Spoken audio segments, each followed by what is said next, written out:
Marzo de 1994. Una pareja desaparece en el desierto de México durante un viaje especial. Ella estaba embarazada. Él tenía 54 años. Desaparecieron sin dejar ninguna pista. La policía buscó por meses, pero no encontró nada. El caso fue olvidado. 13 años después, turistas hacen un descubrimiento horrible en medio de la nada. Un esqueleto humano amarrado con cables en un cactus gigante lleno de espinas. Cerca de él, una blusa rosa sucia de sangre tirada en la arena caliente. ¿Qué pasó con esa pareja en 1994? ¿Por qué desaparecieron? ¿Quién le hizo eso a una persona inocente? ¿Y por qué tardó tanto tiempo en descubrirse la verdad? El desierto guardó ese secreto terrible por años. Pero cuando la verdad finalmente salió a la luz, fue más cruel y impactante de lo que cualquier persona podía imaginar. Esta es la historia real de un crimen que nadie lograba resolver y que cambió la vida de una familia para siempre. Asegúrate de suscribirte al canal para no perder más casos como este y cuéntame en los comentarios desde dónde estás viendo. En marzo de 1994, el desierto de Chihuahua guardaba sus secretos bajo un sol abrasador que convertía la arena en horno. Ethan Morrison, de 54 años, sostenía firmemente la mano de Alice Patterson, de 46 años, mientras caminaban por el sendero polvoriento hacia su coche. La pareja había decidido hacer un viaje especial para celebrar el embarazo de Alice. A los 46 años, finalmente realizaría el sueño de ser madre. El viaje había comenzado como una celebración íntima. Ethan, un ingeniero jubilado de Phoenix, había planeado meticulosamente la ruta a través del desierto mexicano. Alice, maestra de arte, estaba radiante con la noticia del embarazo, resultado de años de intentos y tratamientos. Habían partido de Tucson en la mañana del 15 de marzo, con destino a un pequeño pueblo, donde pensaban pasar 3 días en un hotel rústico. El último contacto con la civilización ocurrió a las 2:30 p.m., cuando Ethan llamó a su hermano en Phoenix, reportando que estaban bien y disfrutando del paisaje deslumbrante. La llamada se cortó abruptamente, y cuando el hermano trató de devolver la llamada, el teléfono ya no tenía señal. Nadie sospechaba que esa sería la última vez que alguien escucharía sus voces. 3 días después, cuando no regresaron como estaba planeado, la familia inició una búsqueda desesperada. Las autoridades mexicanas fueron contactadas, pero la vastedad del desierto de Chihuahua hacía que cualquier investigación fuera extremadamente desafiante. Helicópteros sobrevolaron miles de kilómetros cuadrados. Grupos de voluntarios recorrieron senderos conocidos y perros rastreadores fueron utilizados sin éxito. El coche de la pareja fue encontrado una semana después, abandonado en una carretera secundaria a cerca de 200 kilómetros, de donde habían sido vistos por última vez. El vehículo estaba intacto, con las llaves en el encendido y las pertenencias personales en el interior. No había señales de lucha o violencia, pero tampoco había rastros de hacia dónde Ethan y Alice podrían haber ido a pie en medio de esa inmensidad árida. Las investigaciones duraron meses, pero gradualmente fueron perdiendo intensidad. El caso fue archivado como desaparición sin resolución, dejando a 2 familias devastadas y a una comunidad entera en estado de shock. El desierto había tragado a la pareja sin dejar vestigios, y con el paso de los años, la tragedia se convirtió en solo un recuerdo doloroso guardado en la memoria de quienes los amaban. El tiempo en el desierto de Chihuahua pasa de forma diferente al resto del mundo. Mientras las ciudades crecen y se transforman, las dunas permanecen inmutables, guardando secretos bajo capas de arena que se mueven con el viento. Durante 13 largos años, la historia de Ethan y Alice Morrison se convirtió en una leyenda local. La pareja que simplemente desapareció sin dejar rastro. En Phoenix, el hermano de Ethan, Marcus Morrison, nunca abandonó completamente la esperanza. A los 58 años, mantenía una oficina improvisada en su casa, repleta de mapas, fotografías y reportes policiales. Marcus se había jubilado temprano de su trabajo como contador para dedicarse completamente a la búsqueda de su hermano y cuñada. Su esposa, Sarah, observaba con preocupación creciente cómo la obsesión estaba consumiendo a su marido. Marcus había contratado 3 detectives privados a lo largo de los años, cada uno prometiendo resultados que nunca se materializaron. Organizaba expediciones anuales al desierto, siempre en la misma época de la desaparición, como si el aniversario pudiera revelar algún secreto oculto. Grupos de voluntarios cada vez más pequeños lo acompañaban en esas jornadas que más parecían peregrinaciones de un hombre desesperado. Las autoridades mexicanas, inicialmente cooperativas, comenzaron a tratar a Marcus con una paciencia educada pero distante. El caso había sido oficialmente cerrado en 1997, 3 años después de la desaparición. No había nuevas pistas, testigos o evidencias. El desierto había mantenido su silencio absoluto, y las autoridades tenían crímenes más recientes y solucionables que investigar. Durante ese periodo, la vida siguió su curso para todos, excepto para Marcus. Se convirtió en una figura conocida en estaciones de policía de ambos lados de la frontera, siempre cargando la misma carpeta de cuero gastado que contenía fotografías descoloridas de Ethan y Alice. Su determinación era admirable, pero también comenzaba a preocupar a quienes lo conocían. El desierto, sin embargo, guardaba sus secretos con paciencia infinita. Bajo el sol abrasador y las noches heladas, algo aguardaba el momento adecuado para ser descubierto. La naturaleza tiene su propia forma de revelar la verdad, y a veces eso sucede cuando menos se espera, a través de las personas más improbables.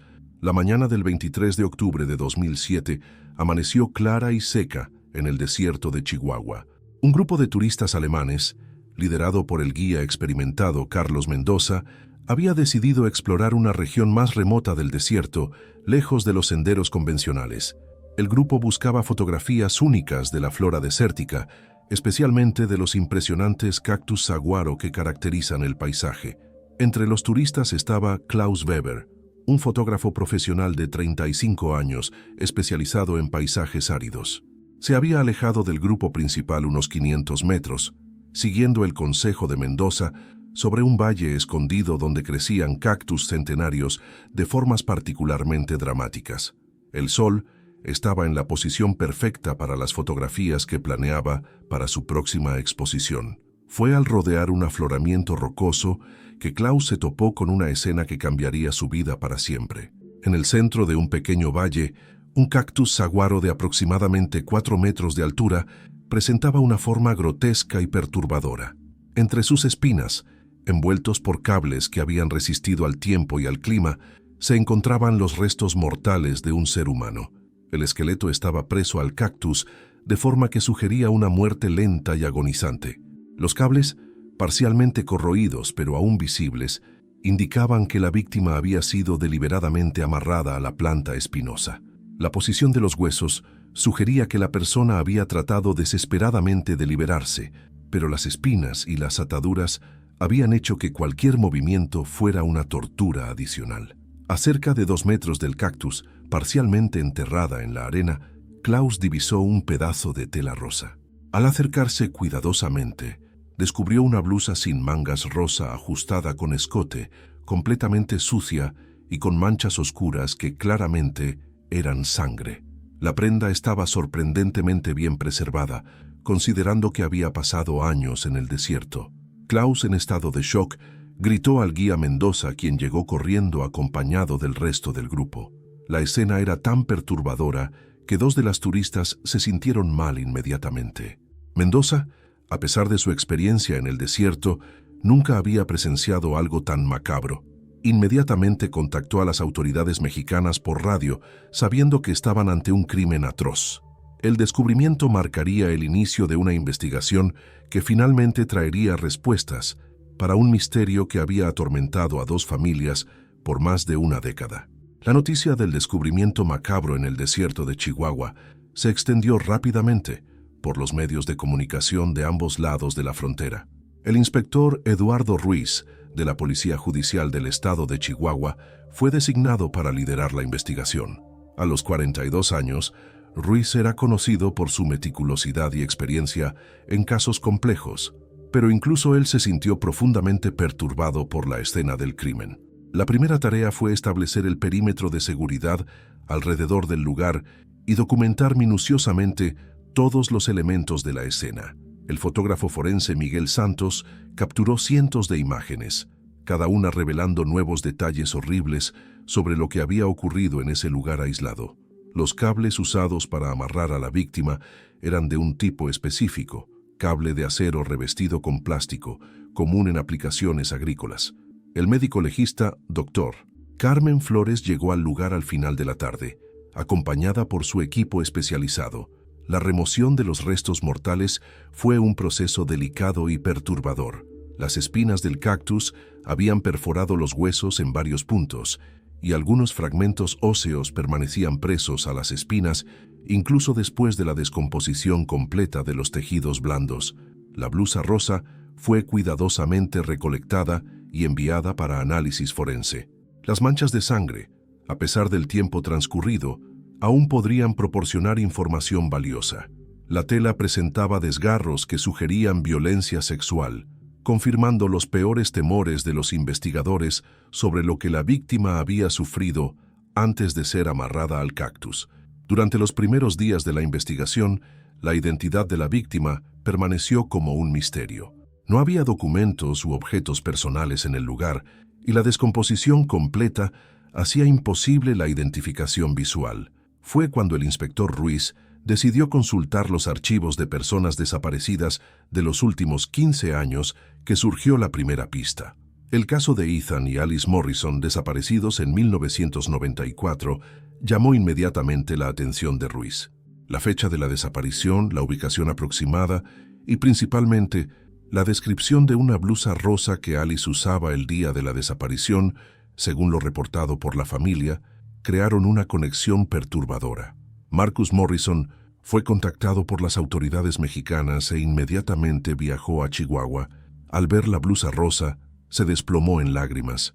Era definitivamente la prenda que Alice había comprado especialmente para el viaje, una blusa que ella consideraba especial para celebrar el embarazo. Con la identificación preliminar de Alice Morrison como la víctima, la investigación tomó una dirección completamente nueva. El inspector Ruiz solicitó todos los archivos del caso original de 1994, incluyendo entrevistas con familiares, amigos y conocidos de la pareja. Fue durante esta revisión minuciosa que un nombre comenzó a destacarse de forma preocupante: Raymond Torres. Raymond Torres, de 52 años en 1994, había sido novio de Alice por casi 2 años, entre 1991 y 1993. La relación había terminado de forma traumática cuando Alice lo dejó para casarse con Ethan Morrison. Durante las investigaciones originales, Torres había sido brevemente interrogado, pero su historia parecía consistente y tenía una coartada para el periodo de la desaparición. Sin embargo, una relectura cuidadosa de las entrevistas reveló detalles que habían pasado desapercibidos en la época. Varias amigas de Alice habían mencionado que Torres se había vuelto obsesivo después del término de la relación. La seguía constantemente, aparecía en su trabajo sin ser invitado y hacía llamadas telefónicas insistentes durante la madrugada. Sara Martínez, mejor amiga de Alice, había relatado en 1994 que Torres había amenazado a Alice varias veces, diciendo que ella nunca sería feliz con otro hombre. Había demostrado conocimiento detallado sobre los planes de Alice y Ethan, incluyendo el viaje al desierto de Chihuahua. En la época estos relatos fueron considerados como celos comunes de exnovio, pero ahora adquirían una dimensión siniestra. La investigación sobre Raymond Torres reveló un historial perturbador. Tenía 2 condenas por violencia doméstica contra exnovias en 1989 y 1992. Trabajaba como mecánico en un taller especializado en vehículos todoterreno y tenía conocimiento extensivo sobre navegación en el desierto. Más importante aún, poseía un vehículo 4x4 modificado, perfectamente adecuado para atravesar terrenos difíciles. El inspector Ruiz ordenó una investigación completa sobre el paradero de Torres. Para sorpresa del equipo, descubrieron que se había mudado a México apenas 2 meses después de la desaparición de Alice y Ethan. Había comprado una propiedad aislada en el estado de Sonora, a cerca de 300 kilómetros del lugar donde fue encontrado el cuerpo. La propiedad había sido vendida en 2003 y Torres había desaparecido sin dejar rastros. Vecinos de la época lo recordaban como un hombre solitario y agresivo que mantenía la propiedad cercada y rara vez interactuaba con la comunidad local. Algunos relataron haber escuchado gritos ocasionales provenientes de la propiedad, pero nunca habían investigado por miedo. La cacería de Raymond Torres se intensificó cuando la investigación reveló que no había simplemente desaparecido, sino que había asumido una nueva identidad. A través de una red de contactos en el submundo mexicano, Torres había obtenido documentos falsos y se había convertido en Ricardo Vega, un ganadero que criaba ganado en la región de Sinaloa. El inspector Ruiz, trabajando en colaboración con las autoridades estadounidenses, logró rastrear a Torres a través de registros bancarios y transacciones inmobiliarias. La operación de búsqueda fue planeada meticulosamente, pues Torres tenía historial de violencia y probablemente estaba armado. Un equipo especializado de la Policía Federal Mexicana fue movilizado para la operación. El 15 de diciembre de 2007, las autoridades rodearon el rancho aislado donde Torres vivía bajo la identidad de Ricardo Vega. La propiedad estaba ubicada en una región montañosa, accesible solo por un camino de tierra angosto. Torres había elegido deliberadamente un lugar que ofrecía ventajas defensivas y rutas de escape. Durante el operativo, Torres intentó huir a pie a través de las montañas, pero fue capturado después de una persecución de varias horas. A los 65 años, aún era un hombre físicamente fuerte, pero décadas de alcoholismo y aislamiento habían cobrado su precio. Cuando finalmente fue esposado, Torres mantuvo un silencio absoluto, negándose a responder cualquier pregunta. La búsqueda en la propiedad de Torres reveló evidencias perturbadoras. En un galpón en la parte trasera del rancho, los investigadores encontraron una colección macabra de fotografías de Alice, tomadas en secreto durante los meses anteriores a la desaparición. Las imágenes mostraban a Alice en varias situaciones cotidianas, saliendo de casa, en el trabajo, haciendo compras, todas tomadas sin su conocimiento. Más impactante aún fue el descubrimiento de un diario detallado donde Torres había documentado obsesivamente todos los movimientos de Alice y Ethan. Había mapeado sus rutinas, registrado sus conversaciones telefónicas, que aparentemente interceptaba, y planeado meticulosamente el secuestro. El diario revelaba una mente profundamente perturbada, consumida por celos y deseo de venganza. Entre las pertenencias de Torres, los investigadores encontraron el mismo tipo de cable de acero usado para amarrar a Alice al cactus. También había herramientas que podrían haber sido usadas para cavar una sepultura, sugiriendo que Ethan había sido asesinado y enterrado en algún lugar aún no descubierto. Después de 3 días de interrogatorio intensivo, Raymond Torres finalmente rompió su silencio. Tal vez fue la presión psicológica, tal vez la inevitabilidad de la situación, pero comenzó a hablar de forma compulsiva, como si décadas de secreto necesitaran ser liberadas de una sola vez. Su confesión reveló detalles horribles sobre los últimos días de Alice y Ethan Morrison. Torres admitió que había seguido a la pareja desde Phoenix, manteniendo siempre una distancia segura. Conocía la ruta planeada porque había logrado acceso a la computadora de Alice en su trabajo semanas antes del viaje. Usando su conocimiento sobre vehículos y navegación en el desierto, había preparado una emboscada en la carretera secundaria donde el coche fue posteriormente encontrado. La emboscada fue ejecutada con precisión militar. Torres había simulado un problema mecánico en su propio vehículo, forzando a Ethan a parar para ayudar. Cuando Ethan salió del coche, Torres lo atacó con un bate de béisbol, noqueándolo inmediatamente. Alice, embarazada y vulnerable, fue fácilmente dominada y amordazada. Torres transportó a sus víctimas a un lugar aislado a cerca de 50 kilómetros de la carretera, donde había preparado anticipadamente un campamento improvisado. Ethan fue ejecutado con un tiro en la cabeza el primer día, pero Alice fue mantenida viva por casi una semana. Torres había planeado una venganza elaborada y sádica para la mujer que había traicionado su amor. Durante los 7 días siguientes, Torres sometió a Alice a torturas físicas y psicológicas indescriptibles. La forzó a escribir una carta pidiendo perdón por haberlo dejado, que él guardó como trofeo. Cada día aumentaba la intensidad de los abusos, alimentando su necesidad enfermiza de control y venganza. La confesión de Torres reveló que Alice había intentado escapar en la 5ª noche, logrando liberarse parcialmente de sus ataduras. Había corrido desesperadamente por el desierto, pero Torres la capturó nuevamente después de algunas horas. Fue entonces que decidió implementar la fase final de su venganza, amarrarla al cactus saguaro, donde moriría lentamente de deshidratación y heridas. Torres describió con detalles perturbadores cómo había elegido específicamente ese cactus, ubicado en un valle aislado donde los gritos de Alice no serían escuchados. La amarró de forma que cualquier movimiento causara heridas adicionales, garantizando que su muerte fuera lo más dolorosa posible. Antes de abandonarla, desgarró su blusa como un último acto de humillación. El juicio de Raymond Torres comenzó en marzo de 2008, 9 meses después de su arresto. El caso había generado intensa cobertura mediática en ambos lados de la frontera, y la opinión pública estaba claramente en contra del acusado. La Fiscalía, liderada por el procurador federal Miguel Sandoval, había construido un caso sólido basado en la confesión de Torres, evidencias físicas y testimonios. La defensa de Torres, asumida por el defensor público Carlos Herrera, intentó alegar locura mental temporal. Herrera argumentó que décadas de alcoholismo y aislamiento habían deteriorado la capacidad mental de su cliente, haciéndolo incapaz de comprender la naturaleza de sus actos. Peritos psiquiátricos fueron llamados para evaluar el estado mental de Torres.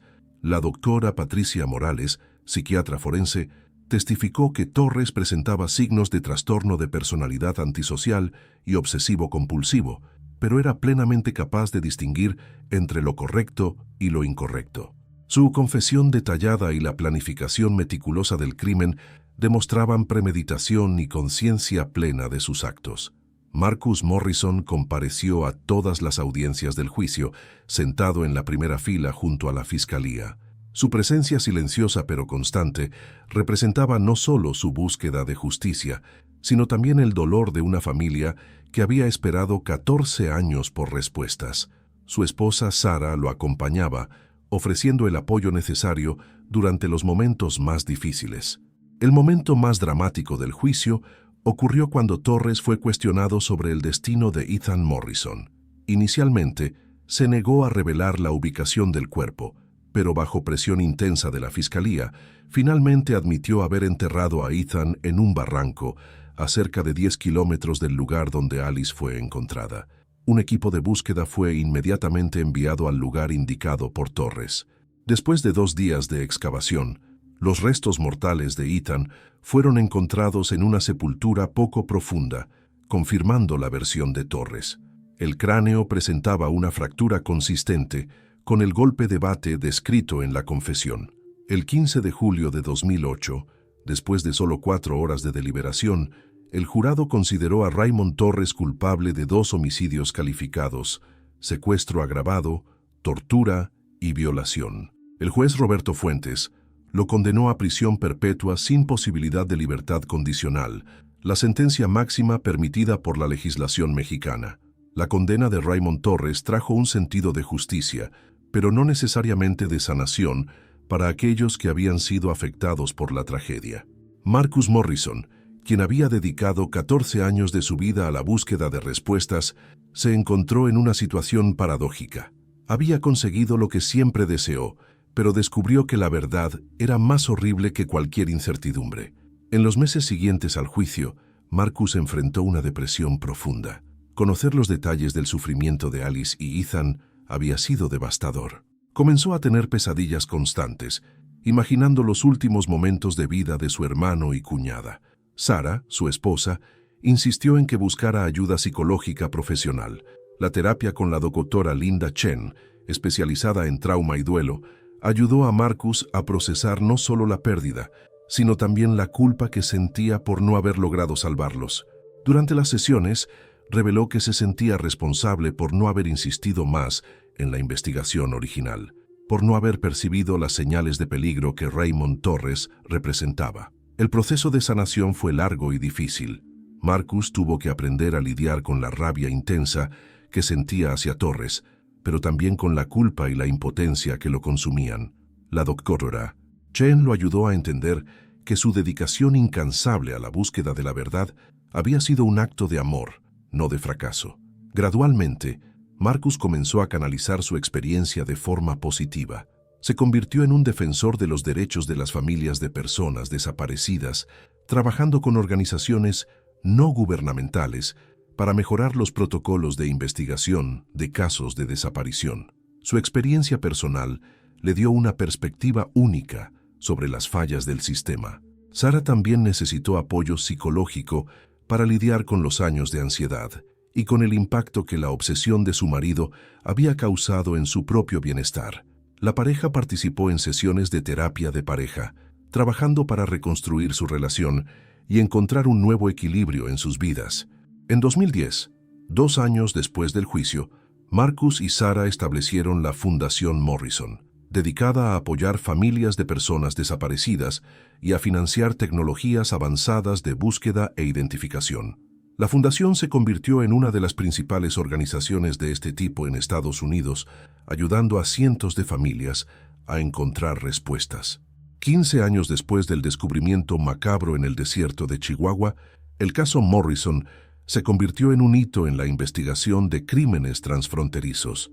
El trabajo meticuloso del inspector Eduardo Ruiz fue reconocido internacionalmente y se convirtió en un experto consultado en casos similares alrededor del mundo. La historia de Alice y Ethan Morrison sirve como un recordatorio sombrío de los peligros del acoso y la violencia doméstica. Raymond Torres había demostrado señales claras de comportamiento obsesivo y violento, pero el sistema judicial de la época no había tomado en serio sus amenazas. Cambios en las leyes y protocolos de protección a las víctimas fueron implementados en varios estados estadounidenses como resultado directo de este caso. El desierto de Chihuahua, que una vez guardó secretos terribles, ahora alberga un pequeño memorial en el lugar donde Alice fue encontrada. Marcus Morrison, trabajando con autoridades mexicanas, logró autorización para instalar una placa discreta, recordando no solo a Alice y Ethan, sino a todas las víctimas de violencia que nunca fueron encontradas o cuyos crímenes nunca fueron resueltos. Raymond Torres permanece preso en la Penitenciaría Federal de Almoloya, donde probablemente pasará el resto de su vida. A los 80 años, rara vez recibe visitas y mantiene poco contacto con el mundo exterior. Guardias reportan que desarrolló demencia precoz y frecuentemente habla solo, a veces mencionando a Alice como si ella aún estuviera viva. La Fundación Morrison continuó creciendo y expandiendo su trabajo. En 2020, la organización había ayudado a resolver más de 200 casos de personas desaparecidas, utilizando tecnologías avanzadas de ADN, análisis forense y técnicas de búsqueda. Marcus, ahora de 75 años, continúa activo como presidente de la fundación, transformando su tragedia personal en una fuerza para el bien.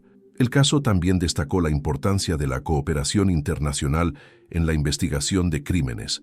La colaboración entre autoridades estadounidenses y mexicanas fue fundamental para resolver el misterio y llevar a Torres ante la justicia.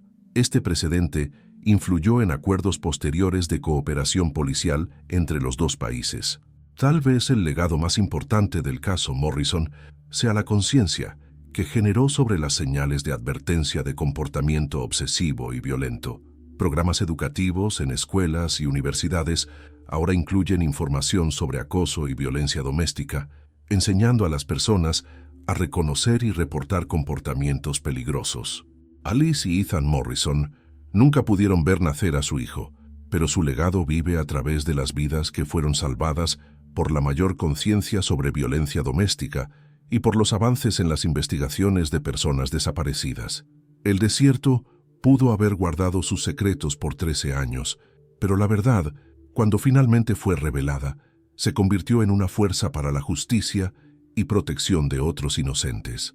Si has llegado hasta aquí y quieres ver más historias como esta, te invito a suscribirte al canal y activar la campanita de notificaciones para no perderte ninguna historia. Deja tu like para que podamos seguir compartiendo más historias como esta. Hasta la próxima.